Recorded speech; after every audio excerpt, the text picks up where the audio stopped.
Ako je vjerovati bugarskoj proročici Vangeliji Gušterovoj, poznatijoj pod imenom Baba Vanga, svijetu se ne piše dobro, a imamo joj razloga vjerovati. Baba Vanga je godinama unaprijed predvidjela potonuće ruske podmornice Kursk, napad na američke Twinse, smrt princeze Dijane, ali i svoju vlastitu. U svijetu otkrivanja budućnosti Baba Vanga ima značajno mjesto. A pratim zapravo od sredine 80-ih od kad sam za nju čuo i kao i neki drugi vrhunski proroci koji su postojali u svijetu. Neki od njih imaju briljantna predskazanja koja su u trenutku kad su dana bila logična, ali većina njih, recimo, ne spada samo ona tu, nego recimo kremanski proroci, isto jedna drevna tradicija iz Srbije, koji su fascinantno najavili neke fragmente budućnosti. To je karakteristično za te vjerojatno vidovite, jasnovide ljude koji mogu ponekad dobiti neki blic, neku fantastičnu sliku. Upravo u ovom mjesecu ove godine počinje 3. svjetski rat, tvrdila je slijepa proročica. Nakon pokušaja atentata na 4 državnika i sukoba u Hindustanu, dakle na području Indije, započet rat svjetskih razmjera u kojem se neće štedjeti nuklearno, a još manje kemijsko oružje.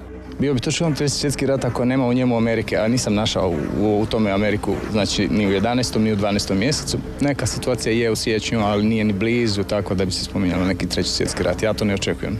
Ni mi ga ne očekujemo, ali zna Baba Vanga što je govorila, a govorila je na vrlo jakom dijalektu koji su zapisivali i tumačili njeni prijatelji i rodbina. Među zapisima je i strašna sudbina u nekoliko sljedećih godina.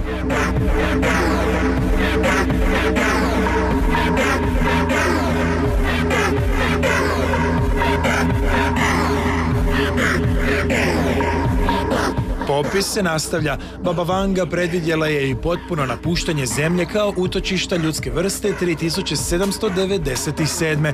Umjetna sunca, rase, energija ni iz čega, mijenjanje sile gravitacije i putovanje kroz vrijeme smjenjivat će se dok smo još ovdje, prorekla je Baba Vanga. Selidba na danas poznate nam i one druge planete neminovno je. Događaji koji se događaju na planeti, znači su se mogu dobrim dijelom gledati kroz astrologiju. Ovo je jedan novi level kad je potrebno izračunavati sve međusobne odnose, uključujući neke sile koje još dan danas nisu poznate, tako da, koje se ne mogu prognozirati niti astrologijom, niti standardnim modelima znanosti. Prema tome, to je neizvjesno za svih nas, da li ćemo se mi ikad odseliti sa planete i na koji način će to uopće biti ako bude. Svemirskim brodovima točan je odgovor po Babi Vangi. Novi zvijezdani sustavi bit će dom naših potomaka. Jednako apstraktnima čine se ostala proročanstva Babe Vange, koja dosežu nama nepojmljivu budućnost.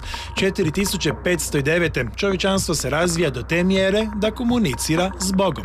Astrologija već tisućama godina u biti tvrdi da bi mi u eri vodenjaka, znači u idućih nekih 2000 godina, i onako morali doseći sve one atribute bogova koje su u mitologiji prošlosti smatrali apsolutnim, omnipotentnim čudima i sl. I brojna druga predskazanja dobila su potvrdu iz svijeta astrologije. 4599. prekretnica je za ljudski rod. Naime, bugarska proročica za tad je predvidjela: ljudi postaju besmrtni. Zar tek tako daleko? Pa ja očekujem da ćemo mi to postići prije, naravno ne za svih i ne pojedinačno, nego na tehnološkoj razini. Ljudi su uvijek smatrali da će nas pokupiti neki svemirci, spasiti ili neki bogovi, ja mislim da nećemo, nego da je to ljudski doseg besmrtnosti brzo. Naravno, ne toliko jako brzo da možemo sad veseliti se već sutra, ali to je tehnološka budućnost. Budućnost je po Babi Vangi ograničenog roka trajanja. Kraj svijeta predviđa za 5079. Dosadašnja točna predviđanja tjeraju na razmišljanje, bez obzira što dugoročne vizije Babe Vange zvuče kao znanstveno-fantastični film. Ova skorašnja ćemo, bez brige, vidjeti na licu mjesta.